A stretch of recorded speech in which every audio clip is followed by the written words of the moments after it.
انہوں نے یہ کہا کہ ہوا اذن. منافق کہتے تھے کہ جب ہماری بدگوئی آپ صلی اللہ علیہ وسلم تک پہنچتی ہے اور ہم معذرت کرنے کے لیے آتے ہیں تو آپ قبول کر لیتے ہیں، اس لیے وہ آپ کو کان کا کچا کہتے تھے. نعوذ باللہ. یعنی آپ کو جو کچھ کہا جائے آپ اس کو مان لیتے ہیں اور سچ اور جھوٹ میں تمیز نہیں کرتے. کل اذن خیر لکم، آپ کہتے کہ وہ تمہاری بھلائی کے لیے کان ہے. اللہ تعالیٰ نے نبی صلی اللہ علیہ وسلم کے بارے میں فرمایا کہ آپ جھوٹے عذر پیش کرنے والوں کے ساتھ سختی نہیں کرتے تو یہ آپ کی اعلیٰ ظرفی ہے. آپ حق کے ما سوا قبول نہیں کرتے تھے، خیر اور معروف کو قبول کرتے تھے، اس لیے اللہ تعالیٰ نے فرمایا کہ وہ تمہاری ہی بھلائی کے لیے ہے. یؤمنو باللہ، وہ اللہ تعالیٰ پر ایمان لاتا ہے، ویؤمنو للمؤمنین، اور مومنوں کے لیے یقین رکھتا ہے. اللہ تعالیٰ نے اس بارے میں واضح فرمایا کہ آپ کے دل میں کیا ہے، آپ کی رائے کیا ہے. آپ کے دل میں اللہ تعالیٰ کا یقین ہے، اسی لیے فرمایا یؤمنو باللہ کہ وہ اللہ تعالیٰ پر ایمان لاتا ہے اور مومنوں کے لیے یقین رکھتے ہیں، یعنی اللہ کے نبی مومنوں کی باتوں پر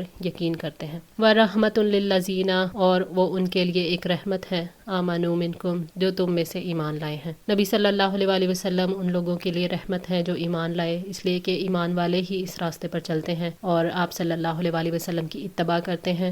جو ایمان نہیں لاتے وہ اس رحمت کو ٹھکراتے ہیں اور خسارہ اٹھاتے ہیں. والذین یؤذون رسول اللہ، اور جو لوگ اللہ کے رسول کو اذیت دیتے ہیں، لہم عذاب علیم، ان کے لیے دردناک عذاب ہے. جو لوگ آپ صلی اللہ علیہ وسلم کو ایذا دیتے ہیں اپنی باتوں سے یا اپنے کاموں سے، ان کے لیے دردناک عذاب ہے. نبی صلی اللہ علیہ وسلم کو دکھ دینے والے، آپ کی شان میں گستاخی کرنے والے کی حتمی سزا قتل ہے. نبی صلی اللہ علیہ وسلم کی 3 اہم خصوصیات یہاں بتائی گئی ہیں. یہ کہ انہیں اللہ تعالیٰ کی بتائی ہوئی ہر بات پر کامل یقین ہے، وہ اہل ایمان کا اعتبار کرتے ہیں اور ان کی باتوں کو سچ مانتے ہیں، ایمان والوں پر رحمت کرنے والے ہیں، ایمان والوں کو بھلائی کی طرف کھینچ کر لے جاتے ہیں، یہی ان کی رحمت ہے. یحلفون باللہ لکم، اور تمہارے لیے اللہ تعالیٰ کی قسمیں کھاتے ہیں، لیردوکم، تاکہ تمہیں راضی کریں. منافق اللہ تعالیٰ کی قسمیں کھاتے ہیں تاکہ انہوں نے جو تکلیف دی ہے اس سے بری ذمہ سمجھے جائیں، دوسرے یہ کہ آپ ان سے راضی ہو جائیں. واقعہ یہ ہوا تھا کہ منافقوں میں سے ایک شخص کہہ رہا تھا کہ ہمارا سردار اور رئیس بڑے ہی عقل مند اور تجربہ کار ہیں، اگر محمد صلی اللہ علیہ وسلم کی باتیں حق ہوتی تو یہ کیا ایسے بے وقوف تھے کہ انہیں نہ مانتے. یہ بات ایک مسلمان صحابی نے سن لی اور اس نے کہا واللہ حضور کی سب باتیں بالکل سچی ہیں اور نہ ماننے والوں کی بے وقوفی اور ان کے کوڑ مغز ہونے میں کوئی شک نہیں. جب یہ صحابی دربار نبوت میں حاضر ہوئے تو یہ واقعہ بیان کیا تو آپ نے اس شخص کو بلوا بھیجا، لیکن وہ سخت قسمیں کھا کر کہنے لگا کہ میں نے تو یہ بات کہی ہی نہیں، یہ تو مجھ پر تہمت باندھتا ہے. تو اس صحابی نے دعا کی کہ پروردگار تو سچے کو سچا اور جھوٹے کو جھوٹا دکھا دے. اس پر یہ آیت نازل ہوئی. ابن کثیر. واللہ ورسولہ احق، اللہ تعالیٰ اور اس کا رسول زیادہ حقدار ہیں، ان یردوہ، کہ وہ انہیں خوش کریں، ان کانوا مؤمنین، اگر وہ ایمان لانے والے ہیں. مومن اللہ تعالیٰ کی رضا پر کسی چیز کو ترجیح نہیں دیتا. جو شخص ایمان کا دعویٰ کرے اور اللہ تعالیٰ کی رضا کی بجائے کسی انسان کو راضی کرنے کی فکر کرے تو یہ اس کے ایمان کی نفی کی دلیل ہے. اللہ تعالیٰ اور اس کے رسول کا حق ہے کہ ان کی رضا کو ہر چیز پر مقدم رکھا جائے. الم یعلموا، کیا انہوں نے نہیں جانا، انہ من یحادد اللہ ورسولہ، کہ یقیناً وہ جو اللہ اور اس کے رسول کا مقابلہ کرے. یعنی یہ کیسا ایمان ہے کہ انہیں اس بات کا علم ہی نہیں. اللہ تعالیٰ کا مقابلہ کرنے سے مراد ہے کہ اس کے حکم کی مخالفت کرنا. جو اللہ تعالیٰ کے احکامات کو پیچھے ڈال کر حرام کاموں کا ارتکاب کرتا ہے وہ اللہ اور اس کے رسول کا مقابلہ کرتا ہے. فَأَنَّ لَهُ نَارَ جَهَنَّمَ، تو بلا شبہ اس کے لیے جہنم کی آگ ہے، خالدن فیہا، اس میں وہ ہمیشہ رہنے والا ہے. ذالک الخزی العظیم، اور یہ بہت بڑی رسوائی ہے. جس نے اللہ اور اس کے رسول کی مخالفت کی، ان کے مقابلے پر آیا، اس کے لیے دوزخ کی آگ ہے جس میں وہ ہمیشہ رہے گا، اور یہ بہت بڑی رسوائی ہے.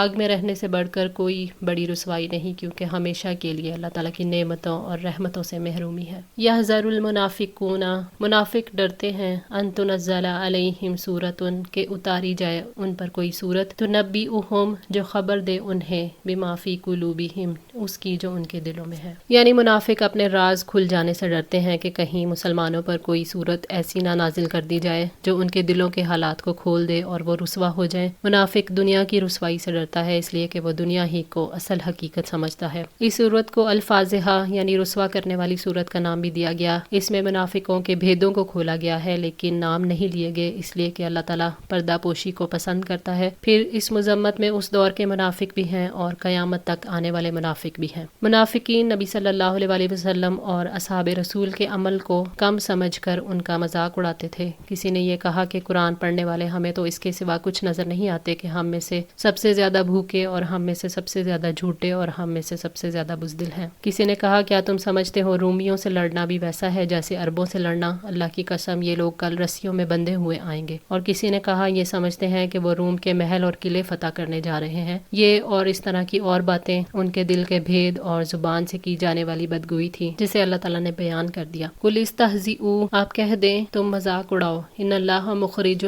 یقیناً اللہ تعالیٰ نکالنے والا ہے، ما تحذرون، جن سے تم ڈرتے ہو، یعنی جو کام تم نے کیے ہیں، جو مذاق تم نے اڑایا ہے اسے جاری رکھو۔ اللہ تعالیٰ نے وعدہ کیا اور اس وعدے کو پورا کیا۔ اللہ تعالیٰ نے یہ صورت نازل فرمائی جس نے ان کے بھید کھول دیے اور انہیں رسوا کر دیا۔ منافقوں کو یہ معلوم تھا کہ نبی صلی اللہ علیہ وسلم پر وحی آتی ہے، اس لیے وہ ڈرتے تھے کہ کہیں کوئی ایسی صورت نہ نازل ہو جائے جو ان کے دلوں کے بھید کو کھول دے۔ منافق وحی کے نازل ہونے کا یقین تو رکھتے تھے لیکن دنیا کی محبت کی وجہ سے وحی کے احکامات پر دل سے یقین نہیں رکھتے تھے، اس لیے ان کے قول اور فعل اور ان کے ظاہر اور باطن میں تضاد تھا۔ وَلَئِن سَأَلْتَهُمْ، اور اگر آپ ان سے پوچھیں، لَيَقُولُنَّ، تو وہ ضرور کہیں گے، إِنَّمَا كُنَّا نَخُوضُ، بے شک ہم بحث کر رہے تھے، وَنَلْعَبُ، اور دل لگی۔ یعنی اگر آپ ان سے اس مذاق کے بارے میں سوال کریں جو انہوں نے تانے دیے اور نبی صلی اللہ علیہ وسلم کے بارے میں جو بری بری باتیں کی اور مسلمانوں کے دین کو برا بھلا کہا، تو وہ ضرور کہیں گے کہ اصل میں تو ہم یوں ہی ہنسی مذاق کر رہے تھے، یعنی ہم تو ویسے ہی بات کر رہے تھے، ہم کوئی عیب بیان نہیں کر رہے تھے، نہ ہی کسی کو نشانہ بنا رہے تھے، نہ تانا دے رہے تھے، یہ تو بس محض ایک مذاق تھا۔ کل، آپ کہہ دیں، اب اللہ و آیاتہ و رسولہ، کیا تم اللہ تعالیٰ سے اور اس کی آیات اور اس کے رسول سے کنتم تستہزئون، تم مذاق کر رہے تھے۔ اللہ تعالیٰ نے نبی صلی اللہ علیہ وسلم سے فرمایا کہ آپ کہہ دیں، کیا تمہارے مذاق کی جگہ اللہ اور اس کا رسول ہے؟ اللہ تعالیٰ کے ساتھ مذاق کرنا کفر ہے جو اسلام کے دائرے سے خارج کر دیتا ہے۔ دین کی بنیاد اللہ اور اس کے رسول اور اس کے دین کی تعظیم پر ہی ہے۔ اللہ تعالیٰ ہم سب کو دین پر استقامت عطا فرمائے، ہماری غلطیوں کو تاہیوں کو معاف فرما کر ہماری اصلاح فرمائے۔ جزاکم اللہ خیر، والسلام علیکم ورحمۃ اللہ وبرکاتہ۔